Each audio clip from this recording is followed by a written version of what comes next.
South বেঙ্গলে বৃষ্টি কমে যাবে, স্পেশিয়াল ডিস্ট্রিবিউশনটাও কমে যাবে, ইন্টেন্সিটিটাও কমে যাবে। তার আগে বলি, আজকে ইন্ডিয়া মেট্রোলজিক্যাল ডিপার্টমেন্ট থেকে উইকলি যে ফোরকাস্ট বার করে, এক্সটেন্ডেড রেঞ্জ ফোরকাস্ট বলে এটাকে, সেই উইকলি ওই এক্সটেন্ডেড রেঞ্জ ফোরকাস্ট বেরিয়েছে এবং সেই ফোরকাস্ট অনুযায়ী 18 থেকে 24শে জুলাই এই যে সপ্তাহটি, এই সপ্তাহটিতে গ্যাঞ্জেটিক ওয়েস্ট বেঙ্গলের জেলাগুলিতে স্বাভাবিকের থেকে কম বৃষ্টি হওয়ার সম্ভাবনা যথেষ্ট বেশি এবং সাব হিমালয়ান ওয়েস্ট বেঙ্গলের জেলাগুলিতে স্বাভাবিক বৃষ্টি হওয়ার সম্ভাবনা আছে, এক্সেপ্ট দার্জিলিং এবং কালিম্পং। দার্জিলিং এবং কালিম্পংয়ে বৃষ্টিপাত স্বাভাবিকের থেকে কম হওয়ার সম্ভাবনা আছে। আর যেটা বলছিলাম যে এখন সাউথ বেঙ্গলে আপনার বৃষ্টিপাতের আপনার ডিস্ট্রিবিউশন এবং ইন্টেন্সিটি দুটোই কমে যাবে। সাউথ বেঙ্গলে এই সপ্তাহটাতে আজ থেকে শুরু করে কোনো জেলাতেই আপনার হোয়াইট স্প্রেড রেনফল হওয়ার কোনো সম্ভাবনা নেই। তার মানে কোনো জেলাতেই অধিকাংশ স্থানে কোনো দিনই অধিকাংশ স্থানে বৃষ্টি হওয়ার সম্ভাবনা নেই, আইদার অনেক স্থানে অথবা কিছু কিছু স্থানে বৃষ্টি হওয়ার সম্ভাবনা নেই। সেকেন্ড থিং, সাউথ বেঙ্গলে কোনো দিন কোনো জেলাতেই ভারী বর্ষণের কোনো সম্ভাবনা নেই। সেই কারণে প্রথমে আমি আপনাদের এই স্টেটমেন্টটা দিয়ে শুরু করলাম। দক্ষিণবঙ্গে বৃষ্টিপাতের intensity as well as distribution দুটোই কমে যাবে। তবে উত্তরবঙ্গে আপনার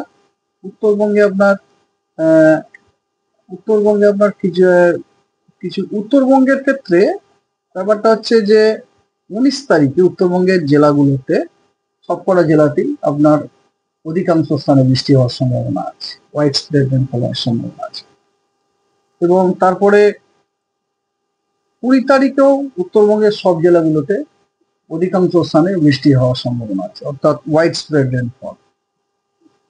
এবং 21-22, তার মানে 19, 20, 21, 22 এই 4 দিন উত্তরবঙ্গের সব জেলাগুলোতেই অধিকাংশ স্থানে হালকা মাঝারি ধরনের বৃষ্টি হওয়ার সম্ভাবনা রয়েছে।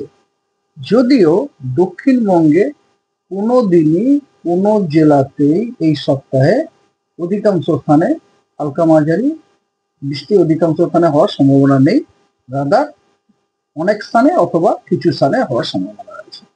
আর তারপরে আসুন 23 তারিখে আপনার উত্তরবঙ্গ এবং দক্ষিণবঙ্গ এই দুই পার্টের দুয়েরই প্রত্যেক জেলাতে অনেক স্থানে বৃষ্টি হওয়ার সম্ভাবনা আছে, তবে বৃষ্টিগুলি সবই হালকা মাঝারি ধরনের। আর যেটা প্রথমেই বললাম যে দক্ষিণবঙ্গে কোনো জেলাতেই কোনোদিন কোনো ভারী বর্ষণের সম্ভাবনা নেই, তবে উত্তরবঙ্গে আপনার ভারী বর্ষণের সম্ভাবনা রয়েছে 19 তারিখে। 19 তারিখে দার্জিলিং, জলপাইগুড়ি, কালিম্পং, আলিপুরদুয়ার এবং কোচবিহার এই 5টি জেলাতে বিক্ষিপ্তভাবে দু এক জায়গায় ভারী বর্ষণ হতে পারে। 20 তারিখে একটু বেশি, 20 তারিখে আপনার উত্তর দিনাজপুর এবং কোচবিহার এই দুই জেলাতে ভারী বর্ষণ হওয়ার সম্ভাবনা আছে দু এক জায়গায় বিক্ষিপ্তভাবে। আর দার্জিলিং, কালিম্পং, জলপাইগুড়ি এবং আলিপুরদুয়ার এই 4টি জেলাতে আপনার ভারী থেকে অতি ভারী বর্ষণ হওয়ার সম্ভাবনা যথেষ্ট বেশি 20 তারিখ। 21 তারিখে কালিম্পং, জলপাইগুড়ি এবং আলিপুরদুয়ার এই 3টি জেলাতে বিক্ষিপ্তভাবে ভারী বর্ষণ হওয়ার সম্ভাবনা আছে। আর 22 তারিখে বা 23 তারিখে কোনো 23 তারিখে কেবলমাত্র কালিম্পংয়ে বিক্ষিপ্তভাবে ভারী বর্ষণ হওয়ার সম্ভাবনা আছে।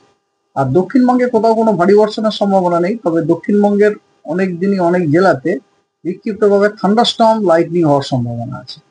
যেমন দক্ষিণবঙ্গে আজকেও পশ্চিমের সবকটা জেলায় প্রায় বীরভূম, পশ্চিম বর্ধমান, বাঁকুড়া, পুরুলিয়া, পশ্চিম মেদিনীপুর এবং তার সাথে দক্ষিণ 24 পরগনা এই জেলাগুলোতে বিক্ষিপ্তভাবে দু এক জায়গায় বজ্রবিদ্যুৎ এবং আপনার স্ট্রং উইন্ড 30 থেকে 40 kilometre per 30 to 40 kilometre per hour হওয়ার সম্ভাবনা রয়েছে।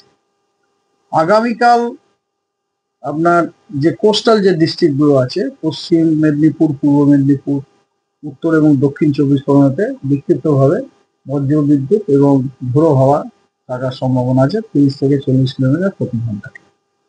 19 তারিখে দক্ষিণবঙ্গের সব জেলাগুলোতে বিক্ষিপ্তভাবে বজ্রবিদ্যুৎ এবং তার সাথে ঝোড়ো হাওয়া 30 থেকে 40 কিলোমিটার প্রতি ঘন্টায় হওয়ার সম্ভাবনা রয়েছে। 20 তারিখে পশ্চিম বর্ধমান, বীরভূম, মুর্শিদাবাদ এবং পূর্ব বর্ধমান এই 4টি জেলাতে বিক্ষিপ্তভাবে থান্ডারস্টর্ম, লাইটনিং এবং ঝোড়ো হাওয়া থাকার সম্ভাবনা আছে। আর 20 তারিখে কিছু নেই, 21 তারিখেও নেই, 22 তারিখেও নেই, তবে 23 তারিখেও নেই। তার মানে যেটা বলছিলাম যে দক্ষিণবঙ্গের যদিও কোথাও কোনো ভারী বর্ষণের সম্ভাবনা নেই, তবে দক্ষিণবঙ্গের অনেক দিনই আপনার বিক্ষিপ্তভাবে বেশ কিছু জেলাতে বজ্রবিদ্যুৎ তার সাথে ঝোড়ো হাওয়া থাকার সম্ভাবনা। হ্যাঁ, না না, এই মুহূর্তে কিছু নেই। তাপমাত্রা তাপমাত্রা দক্ষিণবঙ্গে বাড়বে এই সপ্তাহটা। হিউমিডিটি হচ্ছে মৎস্যজীবীদের জন্য যে মৎস্যজীবীদের জন্য এই মুহূর্তে কোনো তো সতর্কবার্তা নেই। জাস্ট এ মিনিট, তবু আমি মৌসুমী বাবু আপনার অক্ষরেখা অনেক অনেক পয়েন্ট দিয়ে যাচ্ছে, কিন্তু আমাদের ডিস্ট্রিক্ট, আমাদের রাজ্যে পুরুলিয়া এবং দীঘা দিয়ে পাস করছে এবং তারপরে ওটা সাউথ ইস্ট ওয়ার্ডস হয়ে নর্থ ইস্ট বে অফ বেঙ্গলে ডুবে গেছে। মানে মৌসুমী বায়ুটা ঠিকঠাক আছে, কিন্তু মৌসুমী অক্ষরেখাটা ঠিকঠাক আছে এবং এই মৌসুমী অক্ষরেখা ঠিকঠাক থাকার জন্যই আমরা কিন্তু রেগুলারলি বৃষ্টি যেমন পাই।